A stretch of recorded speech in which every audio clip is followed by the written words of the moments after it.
verser le sang comme les autres.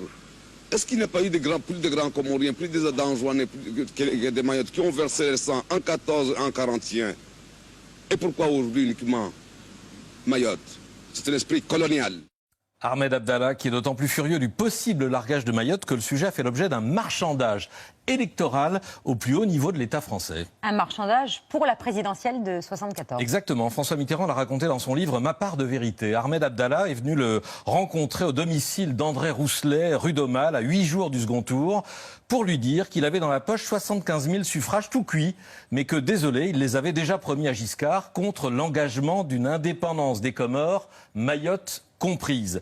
Et le 19 mai au soir, effectivement, j'ai vérifié les résultats, Giscard obtenait aux Comores 73 700 voix de plus qu'au premier tour, soit à peu près 20% de ce qu'il a manqué à Mitterrand pour être élu président cette année-là. Et Giscard annonçait, on l'a entendu tout à l'heure, que les Comores resteraient unis, indivisibles. Mais finalement, la promesse de Comores indivisibles n'a pas été tenue. Non, c'est au Parlement que le dilemme est allé grandissant face à l'activisme du mouvement populaire mahorais. En juin 75, les députés exigent que la future constitution des Comores soit approuvée île par île, ce qui revient à refuser d'abandonner Mayotte. Abdallah, qui se sent floué, et on peut le comprendre, proclame unilatéralement l'indépendance des Comores. Les Mahorais se placent alors sous protection de la France. L'Afrique, quasi unanime, dénonce le colonialisme français. Un mois plus tard, Abdallah est opportunément renversé. Et voilà comment Mayotte est restée française. Il n'y a plus de conflit aujourd'hui? Ah si, pour les Comores, Mayotte, c'est Taïwan. Le pays n'a jamais admis la division de l'archipel. La France a été condamnée par plusieurs résolutions de l'ONU.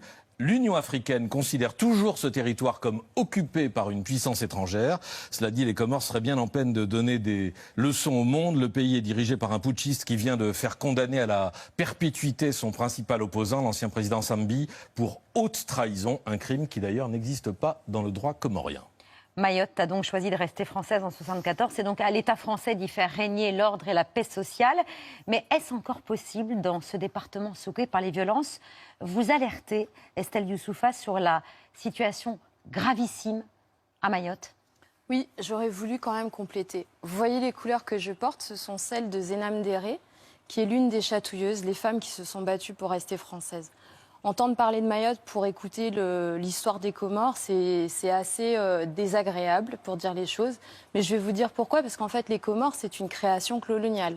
Avant la présence française, il n'y a pas d'ensemble et ni d'unité comorienne. Parler d'un archipel indivisible, c'est alimenter cette fiction qu'ont construit les Comores. Je vais jusqu'au bout de votre propos.